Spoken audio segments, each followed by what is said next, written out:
오늘 구약개론 에스라 느헤미야서 우리 함께 보겠습니다. 자, 오늘은 에스라 느헤미야입니다. 제가 귀환, 회개, 재건 이렇게 소제목을 목을 좀 붙여봤습니다. 우리가 에스라 느헤미야서 이렇게 오늘 같이 보는데요. 여러분 그 교재에는 이렇게 시작하죠. 책에 에스라와 느헤미야는 우리의 성경에서는 두 권으로 나뉘어 있지만 본래는 하나였다. 이렇게 되어 있습니다. 히브리 성서를 보면 이렇게 사진처럼 한 권으로 시작합니다. 그러니까 에스라, 느헤미야 이렇게 제목이 붙어 있어요.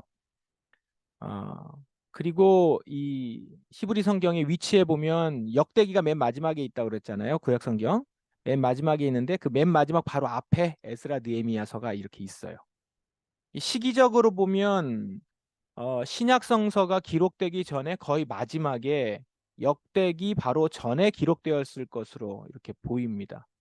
그렇게 이제 시기를 따라가다 보면 그래요. 그래서 에스라 느헤미야서 시기가 끝나고 나서 이제 우리가 소위 말하는 중간기라고 하는 시간을 지나고 나서 이제 신약으로 넘어가거든요. 시기적으로 보면 그렇다라는 거죠. 이제 그런 의미에서 히브리 성서는 그렇게 위치를 해놓은 것 같아요. 반면에 이제 우리가 가지고 있는 성경은 이 두 권으로 나뉘어져 있죠, 지금. 그리고 역대기서 뒤에 위치합니다. 우리가 지금 지난번에 열왕기상하, 사무엘상하, 열왕기상하, 역대상하 지난주에 역대기 봤죠? 그 다음에 에스라 느헤미야예요. 그래서 한 권 한 권 두 권으로 되어 있는데 이제 오늘 우리는 한 권이요. 본래 한 권으로 되어 있었던 것이 확실한 이 성경을 한 권으로 이렇게 보려고는 하는데요. 어쨌든 우리가 가진 성경은 이제 두 권으로 나뉘어져 있어요. 역대기서 뒤에 위치하고 있어요.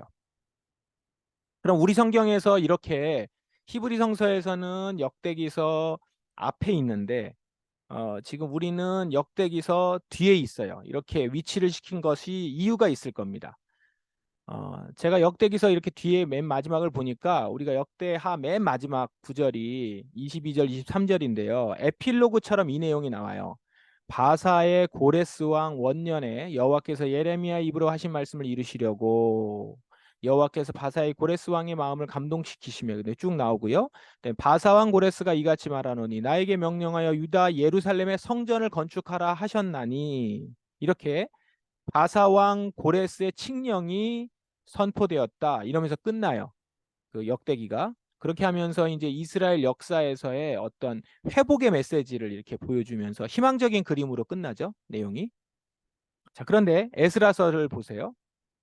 에스라서를 보면 문장이 거의 똑같습니다. 바사왕 고레스 원년에 여호와께서 예레미야 입을 통하여 하신 말씀을 이루게 하시려고 이 번역을 그냥 그렇게 한 게 아니라 거의 문장이 똑같습니다. 히브리어 문장이. 그리고 에스라서는 실제로 지금 이 내용이 그러니까 역대기에 있는 맨 마지막 내용을 그대로 에스라서에 나오고 그 다음에 그 뒤에 내용은 뭐냐면 실제로 고레스 칙령이 실행되는 내용으로 전개가 돼요. 에스라서가. 그렇게 보면 우리 성경은 역대기의 맨 마지막에 희망적인 메시지로 끝났던 내용을 받아서 에스라서에서는 그 내용을 이어가는 것처럼 이렇게 가는 거겠죠. 그래서 이 두 가지를 좀 비교해서 생각해 보시면 좋겠다 싶습니다. 자, 에스라 느헤미야서를 함께 이제 오늘 볼 건데요. 우리는 그래서 오늘 에스라 느헤미야서를 함께 보려고 합니다. 근데 이 보기에 앞서서 이 시기 에스라 느헤미야가 있었던 이 시기의 그 이스라엘 역사를 요약해서 한번 좀 보면 좋을 것 같아요. 어, 바벨론에게 이제 멸망을 당하고 나서 핵심 인물들이 다 바벨론의 포로로 끌려갔단 말이에요. 그 사이에 그 포로로 끌려간 사이에 바벨론은 페르시아에게 팔레스타인의 패권을 빼앗깁니다. 그래서 이스라엘은 자연스럽게 해방이 되는 게 아니라 페르시아의 속주가 되죠. 이제 바벨론에 잡혀왔다가 바벨론을 페르시아가 먹으니까 이제 이스라엘은 그 안에서 페르시아의 속주가 돼요. 그래서 우리 성경에는 이 페르시아가 바사로 표기가 돼 있어요. 바사 왕 고레스 하면 페르시아 고레스 왕이에요. 그런데 이 페르시아 왕 고레스가 이 정책이 바벨론하고 좀 달라요. 칙령을 발표하는데 그 내용은 어떤 내용이냐면 속주로 있는 민족들 있죠. 이 이스라엘 민족 말고도 다른 민족들도 팔레스타인에 있는 다른 민족들뿐만 아니라 이 페르시아가 다 점령하고 있었던 많은 민족들이 있을 거 아니에요? 그 민족들의 고유의 문화와 종교를 인정해 준다라고 하는 칙령을 발표를 해요. 그러니까 아마도 이 지배하는 영토가 워낙 광대하니까 이를 효과적으로 관리하기 위한 정책이었던 것 같아요. 이것이 이제 이스라엘에게는 어떤 효과가 나타나는 거냐면 지금 포로로 와 있는데 포로로 와 있는 이 메소포타미아 지방에서 다시 자기들 땅으로 돌아가게 되는 계기가 되는 겁니다. 이 칙령 때문에. 물론 이 일은 이스라엘에는 예언자들을 통해서 예언되어 있어요. 70년 이후에. 거기다 고레스라는 이름까지 나옵니다. 이사야서에는 그 고레스라는 왕이 너희들을 해방시킬 것이다. 나는 고레스를 쓸 것이다. 라고 하나님께서 예언을 하세요. 그렇지만 어쨌든 고레스는 뭐 그거를 알지 못하고 자신이 다른 목적으로 이렇게 전체 영토를 효과적으로 다스리기 위한 칙령을 발표하는 것으로 이렇게 계획을 세워요. 그렇지만 하나님은 이 칙령을 사용하고 고레스를 사용해서 이스라엘의 징계를 끝내시는 거예요. 그리고 이제 이스라엘은 귀환을 하게 됩니다. 그러니까 바벨론 포로로 잡혀간 이후에 70년의 기간이 지나고 페르시아에서 고레스의 칙령에 따라서 이제 귀환을 해요. 근데 귀환이 한꺼번에 다 가는 게 아니라 3차에 걸쳐서 진행이 됩니다. 자, 그림으로 하자면 이제 이렇게 페르시아에서 다시 예루살렘으로 돌아가는 거예요. 예루살렘에서 이 바벨론 메소포타미아 지역까지 포로로 잡혀갔다가 다시 돌아가는데 1차 귀환은 스룹바벨의 인도로 일부 유대인을 데리고 귀환을 합니다. 이때 귀환해서 제일 처음 뭘 했겠습니까? 성전부터 재건합니다. 그래서 예루살렘 성전을 재건해요. 물론 이전에 있었던 솔로몬의 성전 같이 크지 않아요.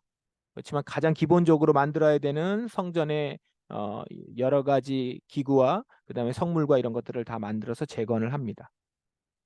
그런 다음에 2차 귀환은 약 80년 이후에 이루어져요. 그러니까 상당히 오랜 이후죠.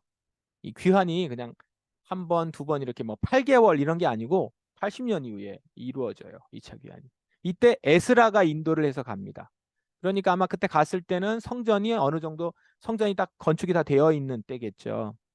이때 에스라가 동포들을 데리고 귀환을 합니다. 이렇게 귀환을 하는데 이때 재건된 성전을 중심으로 해서 이제 영적 부흥을 에스라가 일으켜요. 그러니까 2차 귀환이 제대로 된 이제 귀환이겠죠. 그 전에 귀환을 했지만 2차 귀환 때가 이제 제대로 이제 활동을 막 하게 되는 그런 귀환이 될 겁니다. 그런데 여기서 한 가지 잠깐 짚고 넘어갈 게 있는데 1차하고 2차 사이에 한 사건이 있었습니다. 그게 뭐였냐면 에스더와 관련된 사건이에요. 이건 다음 주에 우리가 할 얘기입니다. 내용인데 페르시아 안에 있었던 페르시아예요. 요 그 그림으로 보면 여기에요. 여기가 아니고 위치가 여기서 이제 페르시아 안에서 이스라엘 민족들이 이제 여전히 남아 있는데 하만이라고 하는 신하가 이 이스라엘 민족을 말살시키려는 계획을 세웁니다. 그것을 당시에 페르시아 왕비가 되었던 에스더를 통해서 무산시켰고 그래서 이스라엘의 민족이 구원받았죠. 하만은 죽고. 이제 이 내용이 담긴 이야기가 에스더서예요. 그리고 이 사건을 계기로 해서 이스라엘이 지금까지 지키고 있는 절기가 있습니다. 그게 부림절이에요. 이건 지금 교회력에 있는 공식 절기는 아니고요. 이스라엘 민족 절기입니다. 부림절. 그걸 지금 지키고 있어요. 그러니까 이스라엘의 어떤 회복과 구원 절기죠. 민족들이 구원받은 그런 절기입니다. 자, 그게 있어요. 그건 다음 주에 보도록 하고요. 1차 기한, 2차 기한 끝나고 이제 3차 기한이 이거는 이제 아주 가깝게 진행됩니다. 15년 이후에 이루어졌는데 느헤미야가 마지막으로 일부 인원을 데리고 돌아옵니다. 이때 예루살렘 주변의 성벽을 재건합니다. 스룹바벨 때 성전을 재건했고 성전을 재건했고 이 성벽은 예루살렘 주변 성벽입니다. 그거를 이번 3차 기한의 이후에 이제 재건을 하죠. 경계 성벽이 없었던 거예요. 그 전까지는. 성벽이 없었다는 거는 외세 침략이 계속 일어날 수 있는 거잖아요. 그러니까 계속 괴롭힘을 당한 거예요. 1차 기한, 2차 기한 이후에도 불안한 상태가 계속되는 거죠. 담이 없으니까. 성벽이 없으니까. 그거를 당시에 페르시아 관원이었던 느헤미야가 보고 괴로워하죠. 그리고 나서 이제 페르시아의 도움을 받아서 대규모 성벽 공사를 하게 됩니다. 돌아와서 3차 기한 때. 이때를 계기로 해서 비로소 이제 예루살렘 중심으로 해서 이스라엘이 모여서 살아가게 되죠. 자치구가 이제 완성이 되고 조성됩니다. 안정되게 조성되는 그런 시기가 이때입니다. 자, 이거를 좀 기억을 해주세요. 1차 귀환, 2차 귀환, 3차 귀환이 있다라는 거예요. 자, 이 배경 하에서 에스라 느헤미야서를 여러분이 보셔야 돼요. 자, 이렇게 보면요. 에스라 1장에서 6장은 에스라가 백성을 데리고 귀환하는 2차 귀환 전까지 내용입니다. 그러니까 1장에서 6장은 에스라 활동 이전 내용이에요.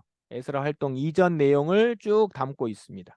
담고 있고 에스라 7장부터 시작해서 에스라서 끝장하고 10장까지 하고 그다음에 느헤미야서 1장부터 13장까지의 마지막 내용은 이제 에스라와 느헤미야가 활동했던 시기예요. 요때 시기에 대한 내용을 담고 있고 여기에는 에스라와 느헤미야의 이제 회고록식으로 이렇게 기록이 되어 있습니다. 책에서는 앞부분 1장부터 6장은 3인칭으로 쓰였고 뒷부분은 1인칭으로 쓰였다 뭐 이런 식으로 이제 구분을 했습니다. 책을 보시면 그 내용이 나와요. 그리고 이제 회고록이라는 단어를 쓰지 않고 책에서는 이제 비망록이라는 단어 썼는데 똑같은 얘기죠.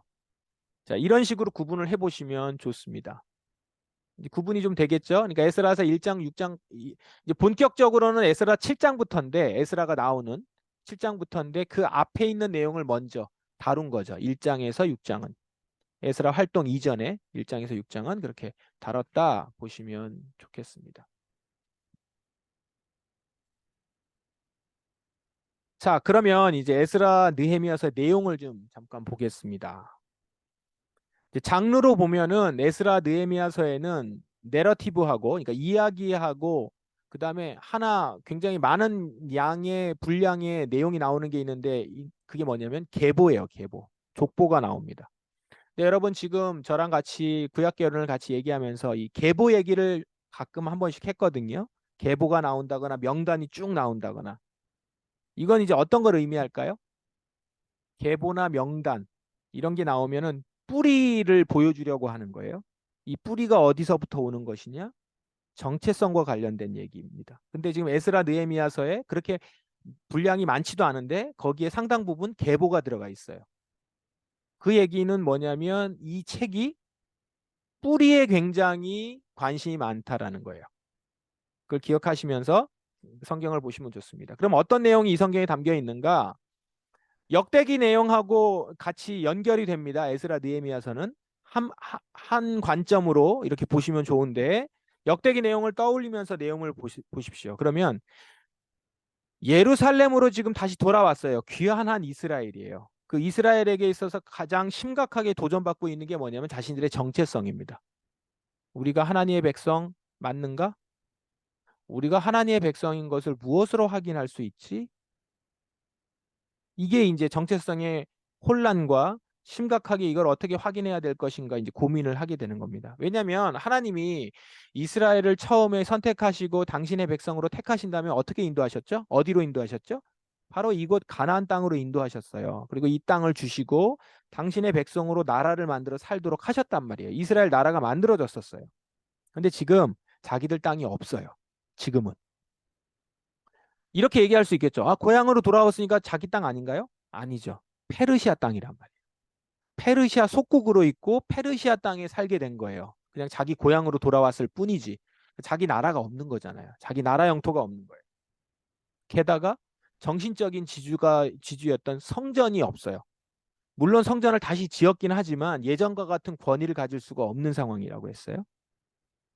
이제 그런 가운데서 이들을 지금 이끌고 온 지도자들 에스라나 느헤미야는 이들이 하나님의 백성이다라고 하는 정체성을 다시 제대로 확립하지 않으면 안 되게 되는 거죠. 안 그러면 그냥 페르시아 자기는 국민이다. 페르시아 나라 민족이다. 이렇게 하는 게 훨씬 낫겠죠. 뭐하러 귀환하겠어요. 이 귀환했을 때는 그들은 이곳에서 이제 다시 시작하는 건데 게다가 이렇게 다시 오는 거는 하나님의 약속의 근거에서 온 거잖아요. 그렇다면 이들이 하나님의 백성이라는 정체성을 확립해야 되는데 가시적으로 보여줄 수 있는 것들이 없는 데다가 지금 굉장히 정체성도 흔들리는 상황에 있는 거죠. 가장 큰 게 영토가 없다는 거예요. 그리고 영토의 경계가 무의미한 상황이 되는 거죠. 이런 상황에서 하나님의 백성으로서의 전통을 지키면서 외부에 지금 있는 가깝게 외부에 있는 다른 이방인들과 종교적으로 문화적으로 영역을 확실히 그을 수 있는 것이 무엇일까? 첫 번째, 율법이었습니다. 오경, 율법. 그래서 이때 오경을 정리합니다. 그래서 우리 오경 내용 나오면서도 뭐 포로기 이후에 완전히 확립이 됐다 막 이런 얘기를 계속했단 말이에요. 그 이후 이 얘기가 이런 시대적 배경 가운데 있는 거죠. 이제서야 이제 율법을 제대로 정리를 하는 겁니다. 그 전까지는 그렇게 할 필요가 없었을 수 있어요. 계속 이어져서 왔던 시기가 계속 이어져서 왔는데, 그리고 율법이 계속 구전으로 제사장의 가르침으로 전해져 왔다가 중간에 딱 끊겼단 말이에요. 이렇게 되니까 이제 이거를 하나로 정리할 필요를 이제 느끼는 거죠. 그래서 오경을 정리하고 율법을 제대로 확립하기 시작합니다. 그리고 율법을 철저히 지키는 것으로서 자신들과 이방인들을 구분하기 시작해요. 이 율법이 경계선이 되는 거죠, 이제. 옛날에 영토가 경계선이었다면 이제는 이 율법이 경계선이 되는 거예요. 정신적 경계선, 진짜 삶의 경계선이 되는 겁니다. 이방인과 자신들을 구분하는. 그리고 이제 이스라엘은 그래서 이 예루살렘뿐만 아니라 어디에 살든지 이 율법에 기초한 삶을 살면 그 사람은 하나님의 백성, 택한 백성이 되는 겁니다. 이렇게 이제 율법을 중심으로 야훼 하나님, 여호와 하나님 한 분만을 섬기는 신앙을 이제 확립을 해요. 이렇게 확립을 하게 된 이들을 이제 사람들은 누구라고 불렀냐면 유대인이라고 불렀고요. 이들의 종교를 유대교라고 불렀습니다. 아마 유대인이라는 말과 유대교라는 그 이름을 명칭을 붙인 게 아마 이때일 것이다라고 추측합니다. 그러니까 어떤 의미에서 보면 에스라 느헤미야서는 유대교의 이제 기원을 볼 수 있는 거죠.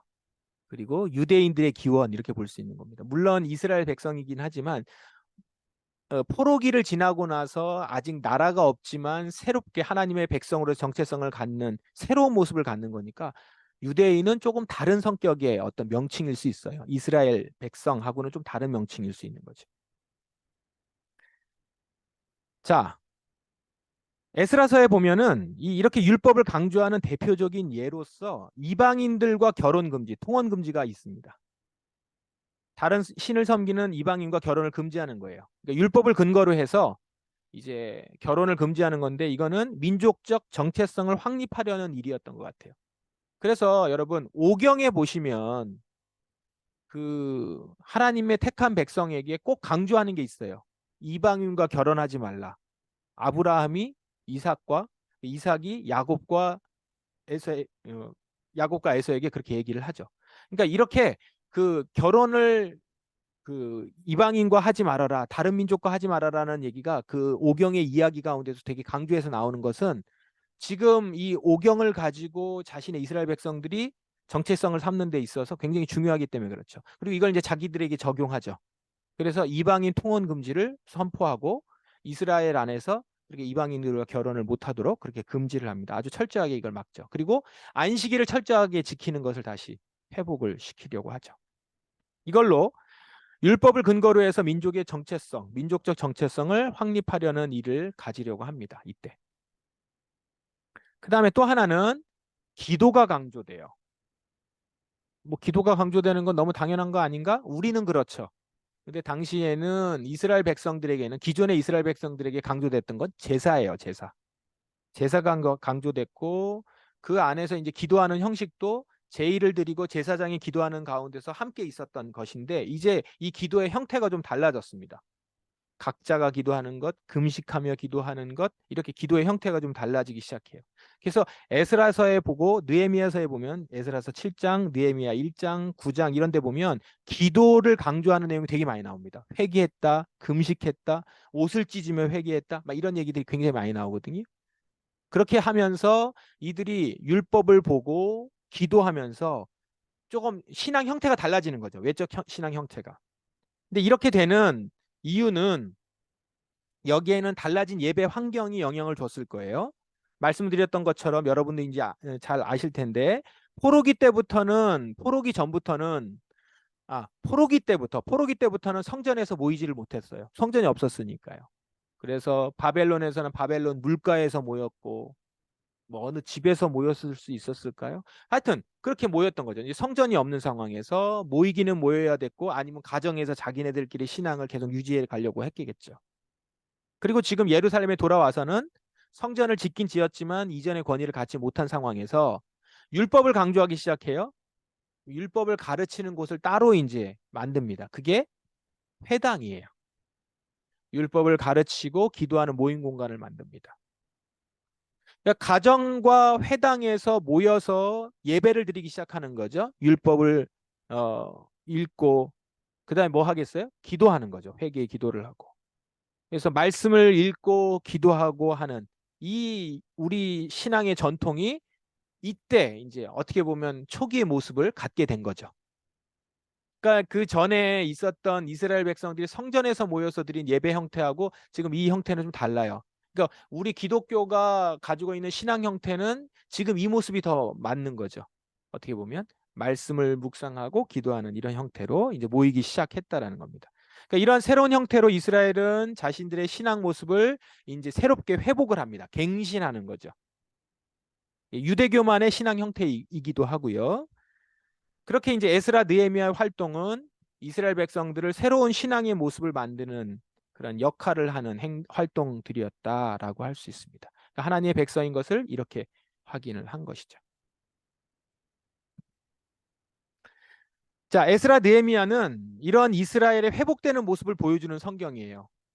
그래서 포로로부터 다시 돌아와서 이제 재건하는 내용인 거죠. 회복하고 재건하는 내용들. 그래서 여러분 그 우리 교회들에서 회복의 내용들이라든가 뭔가 이렇게 다시 세우는 거, 설립하는 거 이렇게 할 때 많이 보는 성경이 에스라서 느헤미야서예요. 특히 이제 교회 교회 예배당 건축하는 교회들은 주로 이제 에스라서하고 느헤미야서 많이 보죠. 성벽을 건축하고 성전을 건축하고 막 이러는 내용들, 재건하는 거. 그리고 좀 어려움을 겪었다가 다시 돌아오면 에스라 느헤미야서를 보고. 이제 성경 자체가 그런 성경이에요. 성경 자체가. 자, 구조적으로 보면 이 에스라 느헤미야서가 어떤 식으로 되어 있냐면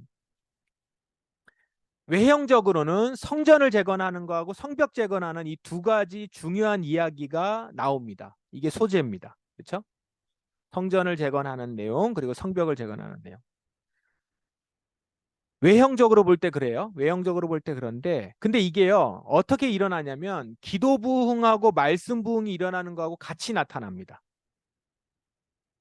그러니까 에스라 느헤미야서는 외형적 재건, 그다음에 영적 부흥, 외형적 재건, 영적 부흥 이게 이렇게 번갈아 가면서 교차적으로 이렇게 나와요. 나오는 구조로 되어 있습니다. 그래서 에스라서에는 먼저 성전 재건이 이루어지는 내용이 나와요. 1장에서 6장에. 그런 다음에 그들의 정신적, 영적 중심을 이제 성전이 잡아주고 있잖아요. 그 성전을 재건한 곳에서 이스라엘은 같이 모여서 회개 기도를 합니다. 회개 기도를 하면서 에스라 시대에 다시금 부흥이 일어나죠. 회개의 부흥이 일어나고 있죠. 새롭게 지어진 그러나 사실은 예전의 영화로운 모습과는 거리가 먼 성전이에요.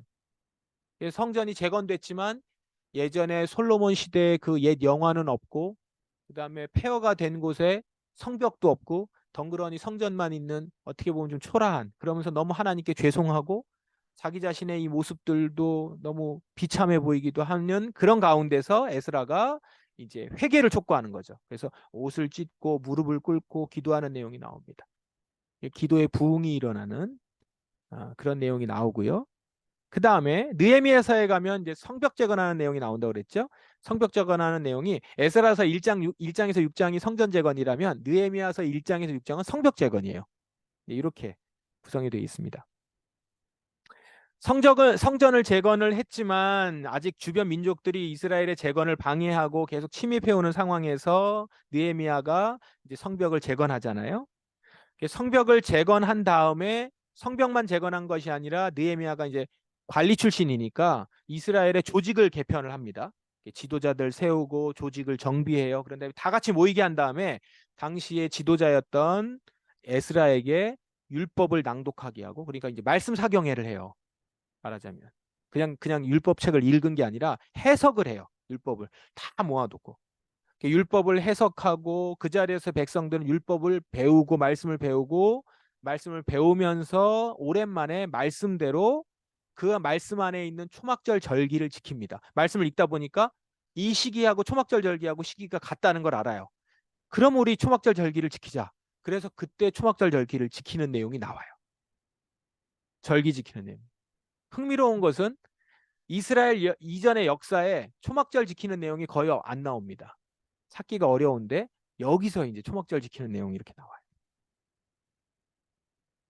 자, 이렇게 에스라 느헤미야서에는 외형적인 재건, 성전 재건, 성벽 재건과 내면적인 부흥, 기도와 말씀 부흥이 반복적으로 같은 패턴으로 이렇게 나옵니다. 그래서 에스라 느헤미야서는 구성에서부터 우리의 외적인 회복과 내적인 영적 회복이 같이 가야 된다라는 것을 이 이야기 가운데서 보여주고 있죠. 외형적인 재건도 중요하죠. 조직적인 것도 만드는 것도 중요해요. 근데 그것만 갖고 되는 게 절대 아니죠. 기도의 부흥, 그러니까 실제적인 내면적인 부흥이 거기 같이 따라가면서, 그렇다고 내면적인 부흥은 사실은 외적인 어떤 외형적인 부분에서의 회복과 같이 일어나는 거죠. 이 두 개를 다 포기할 수 없고요. 외적인 부흥과 내면적인 부흥이 함께 일어나면서 진정한 이스라엘 안에 이제 회복이 시작이 됩니다. 이 내용이 에스라 느헤미야서 내용이에요. 이제 그 구조를 가지고 여러분들이 에스라 느헤미야서를 보면 좋을 것 같습니다. 마지막으로 에스라 느헤미야와 복음에 대한 내용을 좀 같이 봅시다. 복음과는 그럼 어떻게 연결되어 있는가? 이 책에서도 율법에 대한 부분이 이렇게 나와 있죠. 그러면서 책에서 이렇게 이야기를 합니다. 에스라 느헤미야는 행복한 결말로 끝나지 않고 여전히 문제들이 많이 남아 있습니다. 이렇게 돼 있죠. 구원 예언이 이사야서에 나와 있는 구원 예언이 에스라 느헤미야 사역을 통해서 어느 정도 이루어진 것처럼 보여요. 다시 회복될 것이다. 너희는 다시금 주의 나라를 가질 것이다. 그 자리에서 회복될 것이다. 이런 얘기 성취되는 내용이 나오긴 하지만 여전히 뭔가 부족해요. 다 안 된 것 같아요. 그래서 계속해서 완전한 성취가 일어날 것을 기다리고 있죠. 그리고 그것은 우리가 지금 보듯이 신약에 예수님의 사역을 통해서 그 선지자들의 이야기가 완전히 이루어지는 것. 그러니까 즉 에스라 느헤미야에서 어느 정도 회복의 모습을 보였지만 그것의 진정한 회복의 모습을 예수님을 통해서 완전히 나타나는 것이죠. 그럼 어떤 부분에서 이게 특히 그런가? 에스라 느헤미야서에서는 율법에 대한 정리와 그 율법을 가지고 이스라엘 백성들을 회복시킨단 말이에요. 율법에 대한 내용이 굉장히 강조가 되는데 에스라 느헤미야서에서 율법은요. 하나님의 백성임을 분명히 해요. 유대인과 이방인을 구분을 합니다. 그래서 유대인과 이방인의 선을 긋는 경계선 역할을 율법이 합니다. 외형적으로는 성전과 성벽으로 이방인들과의 문화적 영적 교류를 나중에는 최종적으로 막죠. 느헤미야가 한 것이 뭐냐면 이제는 다시 성벽을 만들어서 이방인들이 침투해 들어오지 못하게 하자. 우리 하나님의 백성으로 이곳에 살자라고 외적으로도 막아버려요.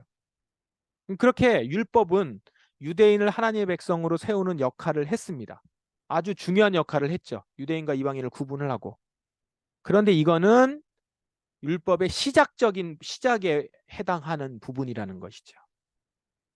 그건 율법의 시작이 되는 역할일 뿐이고요. 율법이 주어진 궁극적인 목적은 아니었던 거죠. 예수님은 율법의 궁극적인 목적을 드러내신 분이다라는 것을 우리는 예수님의 사역을 통해서 보면서 에스라 느헤미야서에서 부족한 부분이 이거였구나를 발견하게 되는 거예요. 예수님이 오셔서 하신 게 뭐죠? 율법을 가르치시거든요. 그 율법을 가르치시면서 누구랑 부딪힙니까? 바리새파 사람들, 율법학자들하고 부딪히잖아요. 바리새파 율법학자들이 예수님을 공격해요. 근데 그들을 예수님은 꾸짖으시면서 율법의 본래 의도는 이런 것이다 라고 얘기하시잖아요. 근데 여러분 바리새파 율법학자들이 언제 나온 그룹입니까? 이때 나온 그룹이거든요. 에스라 느헤미야 이 시대에. 이 시대부터 이렇게 나온 그룹들이란 말이에요. 그러니까 이들이 율법을 가지고 유대인과 이방인을 구분하고 이스라엘을 세웠지만 온전하지 못했고 시간이 지나면서 이거를 마치 자신의 전유물인 것처럼 그렇게 자기들이 이거를 가지고 움켜쥐고 있었던 그들에게 예수님은 율법의 본래 목적을 이야기하면서 율법을 풀죠. 그리고 바리새파 율법학자들이 잡고 있는 그곳에서부터 어떻게 보면 해방시킨다고 볼 수 있겠습니다. 율법은 이방인으로부터 유대인을 구분하기 위한 경계선일 수 있지만 궁극적으로는 모든 이방인들도 율법 안에서 하나님의 백성이 될 수 있다라는 거예요. 그 율법은 이방인을 저주하기 위한 목적이 아니었던 겁니다. 율법 안에 담긴 것은 유대인과 이방인 모두가 하나님의 사랑 안에 있다라는 것을 가르치고 있었다라는 거예요. 율법은. 그것을 예수님이 우리에게 보여주신 것이죠. 예수님은 율법의 정신을 가르쳤을 뿐만 아니라 율법의 조건을 모두 이루시면서 예수 안에서 율법의 완전한 모습을 드러냅니다. 그래서 우리는 예수님의 말씀을 따라 살면 그 안에서 율법을 모두 지키는 자가 되는 거예요. 사도 바울은 이 비밀을 알았어요. 알고선 어떻게 얘기를 했냐면 이 에스라 느헤미야 때 성벽을 세웠던 그것들을 아마 염두에 두고 그 그림을 가지고 얘기한 것 같아요. 예수님은 유대인과 이방인 사이에 막힌 담을 모두 허셨다. 이렇게 얘기하잖아요. 그래서 율법이 유대인과 이방인의 그 가림막이 되었고 벽이 되었는데 예수님은 이거를 허무셨다는 거예요. 그리고 그게 진짜 율법의 사실은 본래 목적이라는 것이죠. 성벽만 허무신 게 아니라 성전도 허무셨죠. 유대인의 전유물과 같았던 성전을 허물고 성벽을 무너뜨려서 막힌 담을 허무셨어요. 그래서 유대인과 이방인이 하나님 안에서 하나 된 백성임을 예수님은 보여주셨죠. 유대인만 하나님의 백성인 게 아니에요. 이방인들은 불쏘시개 같은 존재, 천국에서 불쏘시개 같은, 지옥의 불쏘시개 같은 존재가 아니라 유대인과 이방인 모두 하나님의 백성이었고, 그거는 사실은 율법이 본래 이야기하던 것이며 구약에 있는 많은 예언자들이 노래했던 내용인 것이죠. 주의 성전 안에서 이방인들이 모여들 것이요 그 안에서 회복될 것이며 그 안에서 함께 노래할 것이다. 그걸 예수님이 이루신 거란 말이에요. 우리는 지금 이거를 알고 예수를 믿으면서 예수님 안에서 그 안에 있는 교회는 이 놀라운 사실을 고백하는 공동체인 거죠.